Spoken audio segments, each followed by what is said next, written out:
So there, Spanner, I've got a bit of a question to ask you again.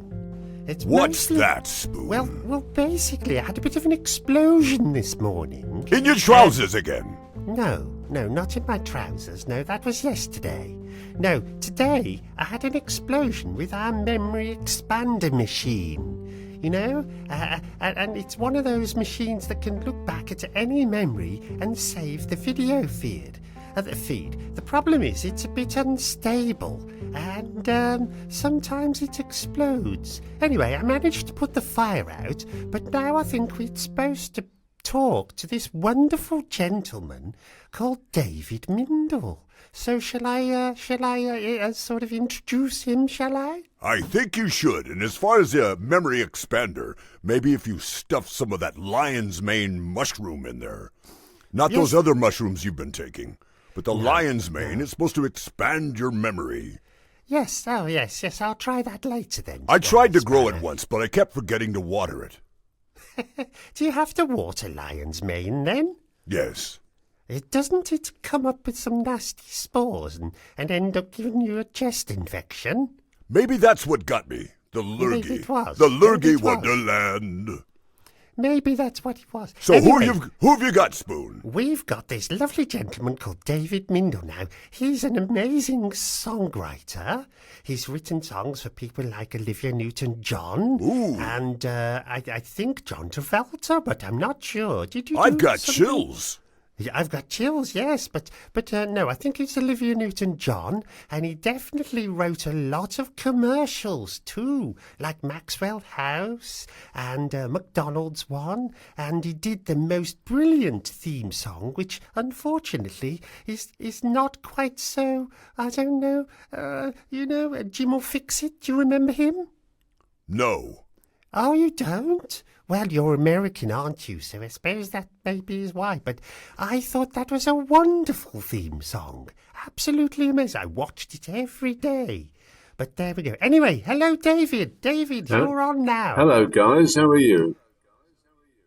Well, we were better for seeing you, David. I doubt that. Absolutely. We are. So we've got a couple of questions, if that's okay. If I can answer them. You can.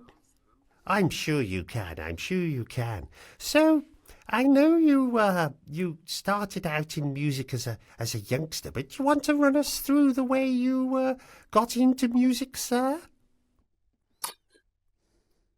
Yeah, I'll be as brief as I can. I mean, I started at school with a friend who played guitar better than I did, and then we started playing together, and we started to do a few local gigs, and we were lucky to get into things that were called deb pools, where the girls from the good schools used to come out, and they used to hire us to sing a few songs, and then we did army bases as well, which is a great job, and then started to think we should play our stuff to record companies and managers.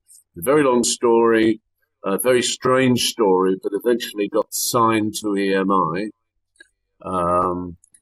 With Gus Dudgeon, Elton John's wonderful producer, was producing us at the same time as as Elton, and I always wondered why the hell would he record us when he's doing Elton.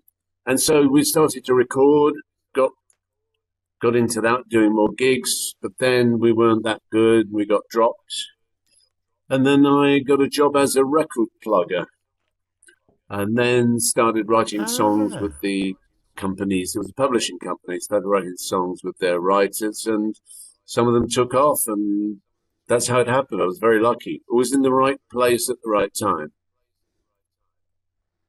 Yes, so I hear that back, I'm assuming this would be 70s, maybe, would it? Would that be the First single 70s or was the done at 80s? Abbey Road in '69, released early '70s. Wow. We were dropped, I think, in 1972 by everybody, apart from the publisher, which was Essex Music. EMI dropped us, manager dropped us, producer dropped us, quite rightly, because we were going nowhere, thank goodness. Right. And Noel Gay was the company who was our agent, and there was a man there called Ron McCrate who ran the publishing company who'd heard my songs and said, like to sign your songs if I can. I said, well, we're still with Essex Music for a year. So when I told them that we'd been dropped by everybody else, he said, do you want a job? And offered me £11 a week, and I just couldn't turn it down, really, that sort of figure. That was Was a that lot of money then? then. Yes. It wasn't even a lot should of think money it was. then. I think it comes out to something like £150 a week now. But there were expenses, and they came to a lot more than the salary in the end. Well, that's very good, very good. So they'd pay for you to wine and dine people? They certainly did. We were a little group called Record Pluggers, and in those days, record companies were active, and they all had big promotional departments because it was Radio 1, Radio 2, Radio Luxembourg, basically, and a few regional BBC stations, but that was it. They had record pluggers, publishers had pluggers, even some management people. So sometimes you had 3 or 4 same people working on the same record. Wow. And the record company guys were special because their only job was promotion, whereas us guys, we were in publishing companies. We had other jobs, had to listen to all the tapes that came in, go out to see bands, accompany the writers if they needed it. So the job wasn't just plugging the records, thank goodness, because I hated it and I wasn't very good at it. But we were a good band of nutcases who were the pluggers, and we all became very good friends and would help each other out. And if we'd have lunch together, we'd pretend we were taking a BBC producer out and then ask for 8 copies of the bill that we'd hand in at the end of the day and say, it was a really good lunch. We think we get some plays now. I see. So did you actually sort of find, as it were, was you a finder of a famous band or artist? Did you discover anybody? No, I actually turned down Ron McLean with my boss, Ron McCrate. We turned him down. Didn't find anybody. Did you say bye-bye, you American guy? We got our boss heard this from a friend of his, this guy called Don McLean, and got this very folky, just really Don McLean and guitar album that we both listened to and thought how ordinary it was, and told our boss, pretty ordinary, really. And I honestly think it was fairly ordinary. But then he came up with Vincent, and I think the first one was probably American Pie. And we looked a bit silly, but I don't think we signed. I personally wasn't involved in signing anybody because there were very, very few good tapes ever came in. Saw a few good bands, but the ones that I really liked signed elsewhere, unfortunately. Oh, well, maybe it was what you sort of said to him that made him, write American Pie and Vincent. You never know, do you? It could be what you said that made him do it. Or bake that American pie. Yeah, could have been that as well. It could well have been. It could well have been. Yes, I think so. Kick up the jacksie. Yes. So when you was doing all that, obviously, you then decided, if I remember correctly, not remember, but I've read, that you moved into doing commercials. Another accident, being in the right place at the right time.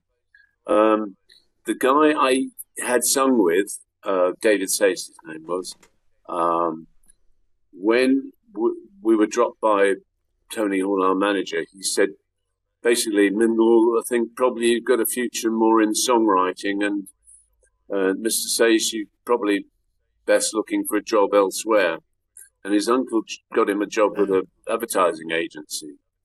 And I'd been in the studio nearly all night with the band producing them, because I was still working for Noel Gay, but I was writing and producing more and plugging less. They actually took on someone else to do more of the plugging. I was allowed to produce some of their artists, and I was writing quite a lot. And I was waiting to move into my first house, and I was staying with my partner. And I was fast asleep, 8 o'clock, 9 o'clock in the morning, and he phoned me up and he said, "We've got to do a jingle." I said, "I've just been working all night. We don't do jingles." He said, "We've got to do a jingle. We've got this client, Carnation Milk, and we're about to lose the account. And they phoned all the jingle companies, but they don't work Saturdays. And we don't know what to do because they're going to lose the account." And I said, "We'd do it." And I said, "We don't do that. I can't do that. I'm so tired." And anyway, he said, "We've got it." Very persuasive. So we did it. Just got some mates in to record it and sing it. We wrote it fairly quickly. And the agency liked it. Carnation Milk liked it enough to leave their account with that agency. And so they were very happy with us. And then they sent us a check. And I thought, wow, it's like writing a song, but quicker. But then people pay you for it. So this doesn't seem like a bad idea. And then we did a few more for that agency. And then people got to hear of us and asked us to do some more things. And eventually we decided to open a production company in Soho, and luckily did pretty well. We were in again at the right time, the right place at the right time. And I didn't know much about what I was doing, as I never have done. But I'm luckily a fairly quick learner. I learned as I went along to do a much better job. Sounds to me like you're far too modest, David. I think you know rather more than you're saying. But did you enjoy doing the commercials more than the songwriting, or about the same? Well, it didn't stop me songwriting, but we were very, very busy. So I've said before, best job in the world. Can you imagine being in the studio most of the day? I used to get in at 6:30 in the morning, and we might have 3 different commercials to do that day.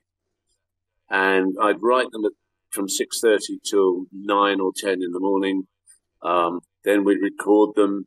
So you could well be doing a very standard jingly thing in the morning, a big sort of choir thing in the afternoon, and a semi-classical thing in the evening, or a jazz thing, or country. They're all styles in those days. So doing that all day long with the best musicians, because the commercial rate was almost the same as the record company rate for musicians, except that our guys only did hour-long sessions, whereas a record session was 3 hours. They got almost the same money, so they loved it. We got the best players, and the singers could earn a fortune off doing jingles. So we worked with the best singers, and I couldn't have enjoyed it. I can't imagine a better job. You said you were recording at Abbey Road as a band in 1969, correct? Yes. So the summer of love up till 72. Can you tell us your favorite session at Abbey Road during that time?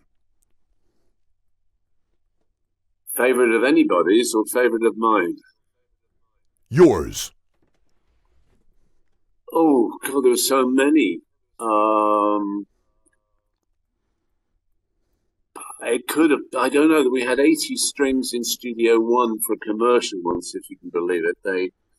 There were no budgets.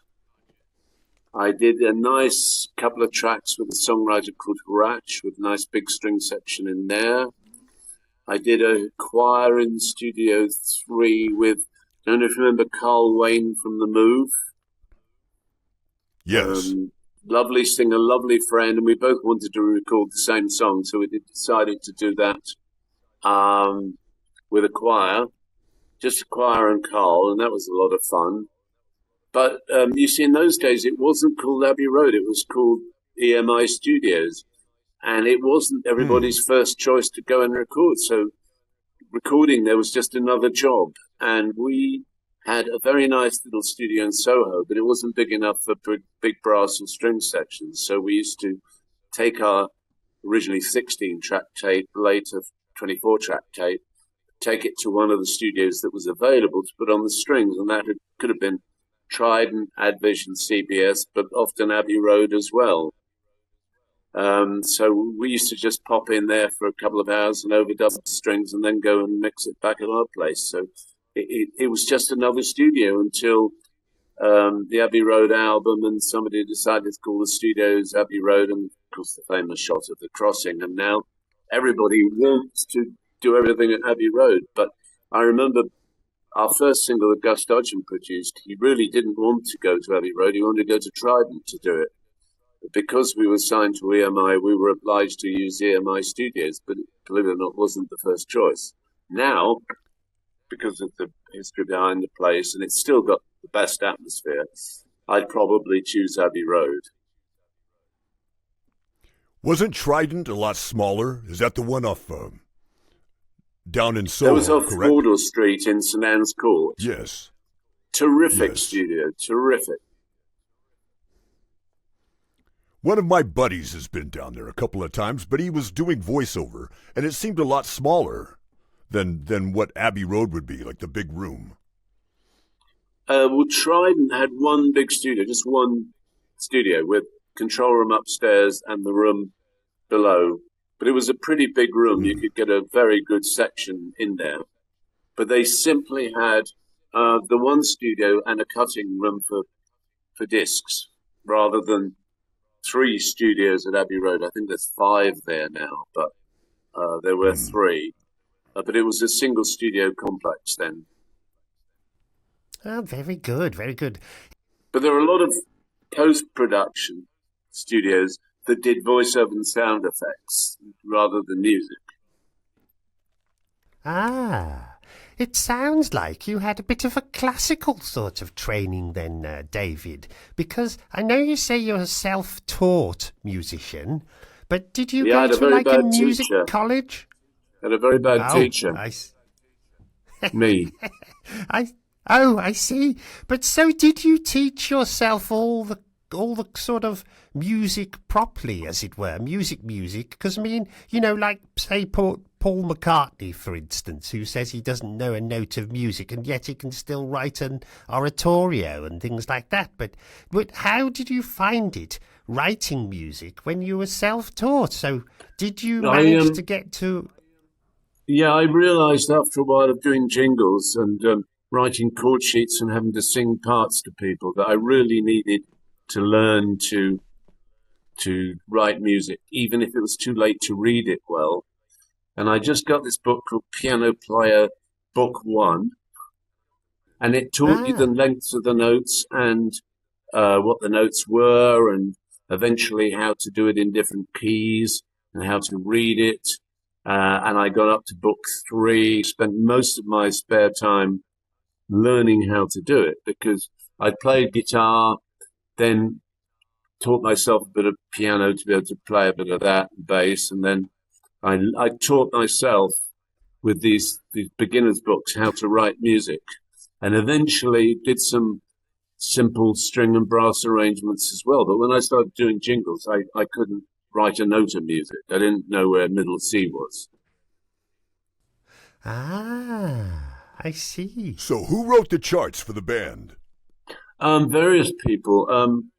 While I was working at Noel Gay, the first sessions I did with Gus at Abbey Road had about 22 players, and the arrangements were done by a guy called Paul Buckmaster, who was a genius. And he would ask what we wanted to do. Then I formed a band with some other musicians, and the keyboard player wanted to be a arranger, and he turned out to be a very good arranger, so he did all my stuff. I told him what I wanted. If I wanted a certain string line or an oboe line, I'd sing it to him. His name was Bill Pitt, who unfortunately we lost recently. After that, I worked with various arrangers. Nick Ingman, a very good arranger, Paul Rodriguez, Don Gould, who became a business partner, and learned a lot from him. If I had a question about how do you write this sounds a bit odd, Don would tell me how to do it because he studied composition. So he's a Beautiful. Genius musician, but I learned a lot from him. But I still wouldn't call myself an arranger.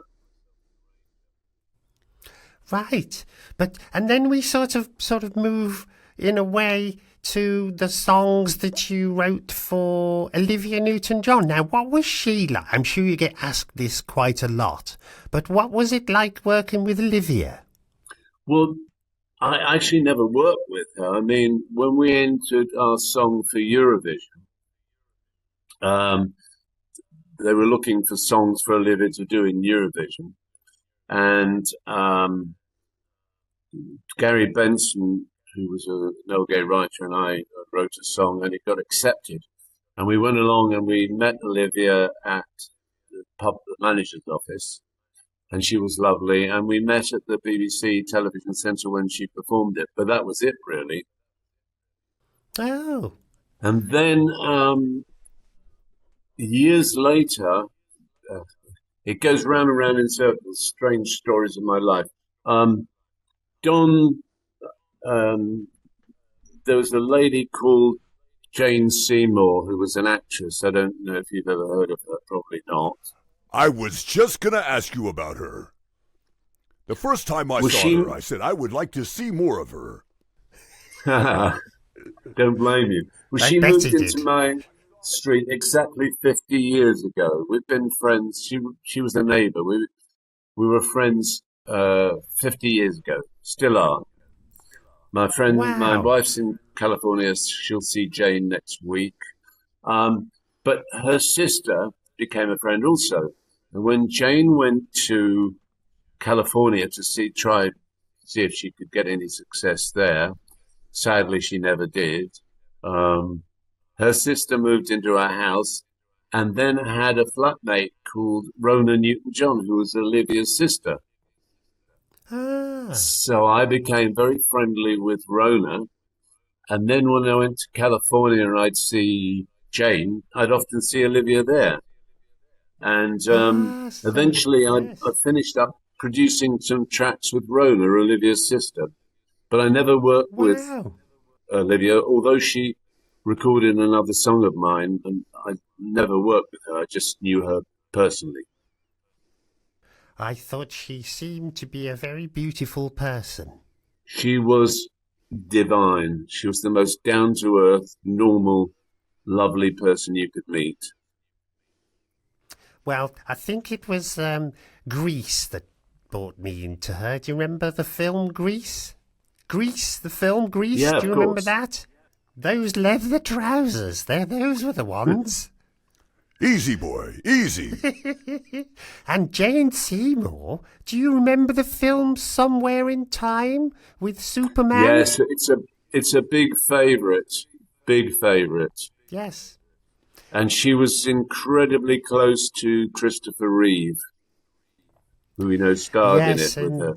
Very, very close. In fact, one of her twins is named after Christopher Reeve. His name's Christopher. And the other son is Johnny, after Johnny Cash, another friend.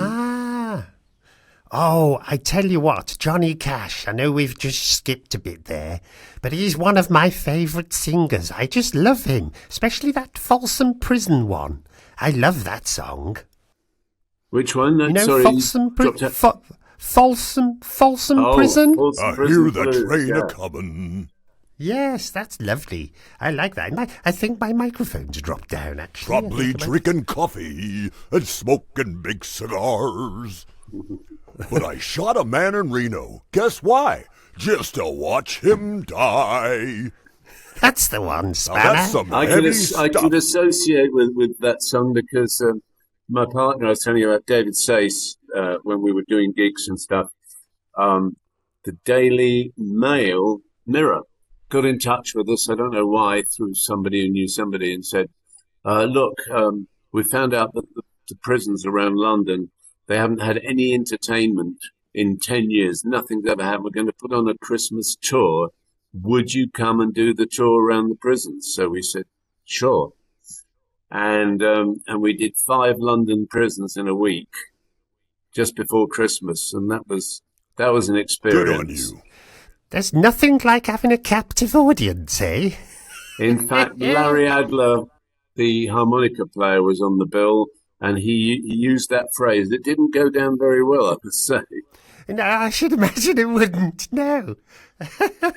I should think that went down well. So let's move along a little bit then, and let's talk about the thing that, remember Gavin? You know Gavin?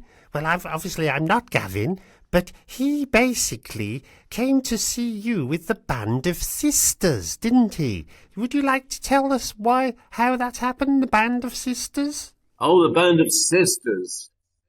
Yes, that's the album I came down to... Well, not I. Gavin came down to see. Yeah, indeed. I mean, that was something, Gavin knows very well how tough the business is these days. And we're always looking for something that might appeal to people. And the two things that occurred to me was women have a lot of issues that they want to talk about that maybe people don't talk about enough. And secondly, there's so many great girl singers, and they all have a certain following. So I thought if I could put 15 girl singers together who all have a good following, then maybe putting all their audiences together, we would have a big album. But unfortunately, because of downloads then, people downloaded the track of their favorite singer, but not the whole album. So although we shifted quite a few albums and a lot of downloads, they were of individual tracks rather than the whole album. But it was good fun because we set out with a completely clean sheet. I asked all my favorite singers if they would participate, and they all did. And I either wrote or co-wrote the songs with them and recorded them mainly here, but also with musicians all over the world contributing their part. And I'm still quite pleased with it, really. Well, I hear that, well, Gavin said he listened to the whole album last night so he could write me down a few questions, you see. And he was amazed with the quality. Did you mix it yourself, David? Did you mix the album yourself? Yes, I did. Apart from one track which was sung by Stevie Langer, the rock track, her husband mixed that, but I mixed all the rest of the album here. And then you sent it off to get mastered, I assume. I did. Yeah, yes. Well, I listened to it on my, not me, so, oh God, one day I'll get this right, Tom. Spanner. Who's Tom? Yes, Spanner, exactly. That's what I was going to say. So, yes, I listened to it all, and I couldn't believe how wonderful it was. The separation, the stereo, and, it was brilliant. Thank you. I was very touched also by a really great engineer called David Ballantyne who really I rated very highly, sent me a message. He put it on Facebook and said, this is how music should sound, and that was the greatest compliment. And yes, a lot of people go on about plugins and all the equipment they've got. I think the most important thing is to have the ears to listen and just keep things as simple as you can, all blend together. And that was done a few years ago now, wasn't it? But I think most of it sounds pretty good. Always things you think could be better, but mostly it sounded okay. Well, I think that's probably because of all of your experience mixing music over those years that you know what things are supposed to sound like. But I have a question. When you were doing most of your jingles and commercials, did you have a favorite rhythm section, like the bass, drums, piano, and guitar, guys that you liked the most on your session when you knew they were there? It was going to be a great day. Well, excuse me. When we started, I had just been producing a very, very good band, and their manager got into financial difficulties and dropped the band. So the three front guys who sang went off to do mainly acoustic gigs and see what they could do. And the other three were kind of a loose end. Excuse me. The drummer had worked quite a lot before, the other two hadn't. The keyboard player, who could also play bass very well, was 17 years old. He hadn't done anything else. And when we set up the studio, we said to them, we don't know what we're going to do. How do you fancy being our rhythm section? Whoa. So they said, that would be great. And two of them helped us build the studio. We had very, very little money. So when we started, they were our rhythm section from 77 till 82. And then I came into a session early one morning, and the two guys, the guitarist and the keyboard player, Andy and John, were there. And I said, "What happened? You're never early. What happened?" And they said, "Oh, we've been up all night. We recorded 2 songs for Eurovision. Would you like to listen?" So I said, "Yeah, give me a listen." I said, "One of them is absolutely stunning, and the other one could win it. It's so good it could win it." And they turned out to be Making Your Mind Up, that did win the whole Eurovision. The other song was a fabulous ballad called Have You Ever Been in Love, which won Song of the Year. And of course, then we lost Andy. He went off and produced Bucks Fizz and made a fortune. And really incredibly talented guy. So they were our rhythm section. Graham Walker, drummer, was mainly our drummer. He went off with Gary Moore from time to time. Yeah, so we lost Andy, but I'm glad we were a part of his musical career at the beginning. He was British Songwriter of the Year one year. I'm very proud to be the first person out of the studio to hear Making Your Mind Up. Have You Ever Been in Love was a hit for Leo Sayer and then Celine Dion, and it's a fabulous song. And John Dancer, the guitarist who wrote the two of them, claims he got another job later. He went out of the business, and I still hear from him. And he claimed to someone that he'd only written 2 songs. One won an Ivor Novello Award, the other won Eurovision. But that's not true, because something else I won that got through to the British finals of Eurovision with a song for Europe. I got him and my partner and the drummer to write a song because I wanted them to have a share of it. So John actually did write part of a B-side as well as those 2 hits. Wow. I bet they're grateful for you, man. Yeah, probably made 2 shillings out of it, which is 10p in today's money. But yeah, 12 pence. Yes. We had, I think I had a very good relationship with all those guys. Most of them who are still with us are friends. But we also used a lot of other rhythm section guys after that. Absolutely fabulous players like Trevor Barry, who plays in Strictly band. Dave Arch, sometimes keyboard, played on Strictly. Alan Rogers often did Strictly, always does their tours. Just the best players, you know. We work with the top guys. How about Pino Palladino? The one bass player I've never worked with, and I rate him so highly. And who's that drummer, Spoon, that works with Eric Clapton sometimes? Ian, he's a British drummer. Not Ian Palmer. No. No, he's, it's all a blur now. Oh, it's age. The Strictly drummer is Brett Morgan, who I used a lot, and I actually worked with his father, who was a fabulous drummer called Barry Morgan, who was a session guy, owned part of Morgan's recording studios, and also was part of Blue Mink, the English band who had a lot of hits. Oh, that sounds good. Well, I think, David, if you don't mind, it seems to me that we need to do a part 2 on this interview. What do you think, Spanner? Absolutely. I think so. So I think maybe if we just stop here now and say goodbye, what we'll do is we'll do a part 2, if that's all right with you, David. Perfectly. Hello, my name's David Mindel, and I'm proud to be part of Spanner and Spoon's broadcast of Where Did All the Cows Go? And this is part 1.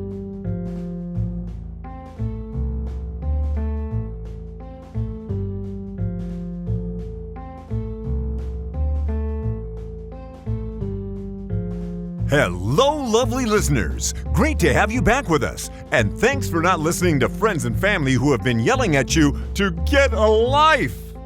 These are crazy times, and you are spot on, as they say in Old Blighty, to keep hanging out with us lunatics.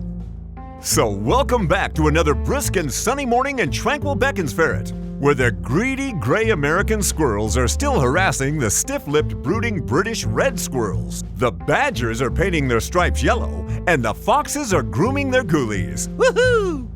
I'm sure you're aware that we never do anything in order. So, if you remember in the second series, The Incredible Time Travel Adventure, Spanner was aghast as he thought the timeline had been derailed and dinosaurs ruled the planet. We joined Spanner at the very moment when our Auntie Biscuit dropped the tray in horror. Oh, a raptor! I think I've stained my gusset. Ah, one moment. I'll see to this. Where's my axe handle and cattle prod? Ah, there they are.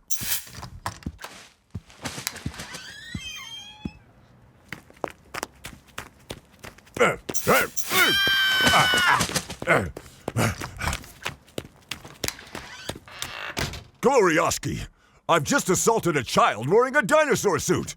Thank God the time portal is intact. I certainly hope his daddy is not a solicitor or lawyer for you septics.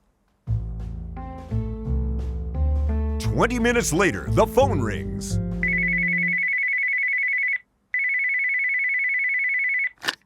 Spanner and Spoon residence. Dick speaking. Is this the banana delivery service? I've been waiting. I love bananas, you know. Stop speaking, you idiot. Get Spanner on the phone. That's very rude, but I resemble that remark. Hey, Spanface, it's for you.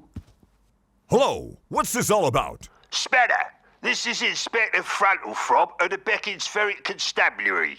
We just received a complaint from Mrs. Barbage saying that you attacked her poor son in front of your residence with a blunt object and a cattle prod. The stupid boy is still twitching and glowing a strange shade of green in the Beckins Ferret Infirmary. This is quite serious, you know.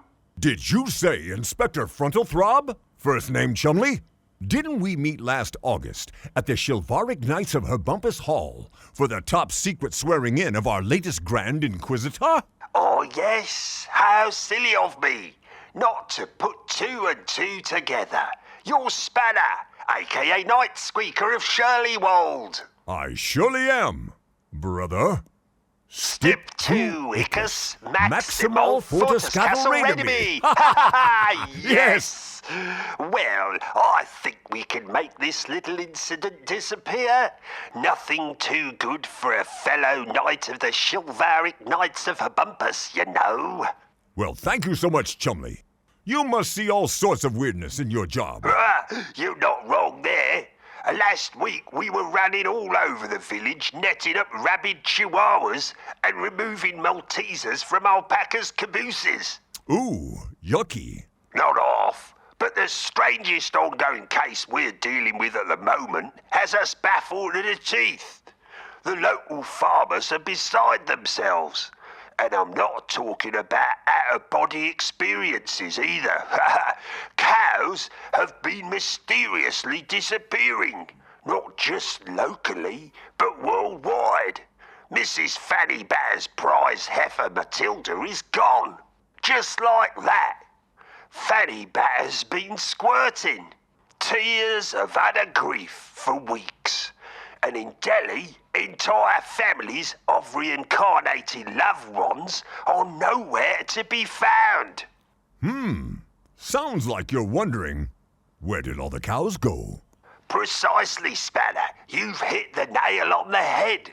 And any further information you can offer to assist with the investigation would be extremely welcome. Well, synchronicity among fellow knights is our creed, is it not? I think we'll be able to help you out. Biscuit! Biscay! Biscay! Richard! You mean Dick. Dick! Call Spoon! What about me, man? Hey, Spoonface, Spanner wants you. What is it, Spanner? You'll have to pardon me, as I'm once again fine-tuning Jazzcat's collar for him. I think the dilithium crystal has pushed the frequency too high again. Be careful, Professor. I may be able to make myself invisible, but I ain't bomb-proof. Oh, here's a lovely cup of tea for you two. Where shall I put the tray? Oh, thank you, Auntie Biscuit. Put it on top of the nuclear fusion reactor, please. That should keep it warm whilst I adjust this collar for Tiddles. It's just Catman. Ah. Ooh, what is that smell? Oh, you noticed. It's my new Parisian eau de toilette. Jeez, that stuff's strong. Ooh, that smell is getting right up my nose.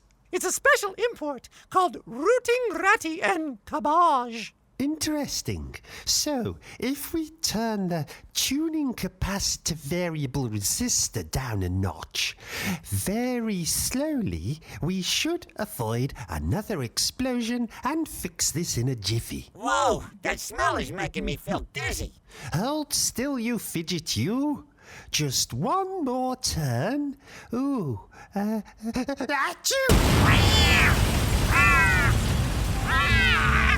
Oh, not again. Call 999. So there you have it, folks. The setup for the beginning of our next adventure. Where did all the cows go?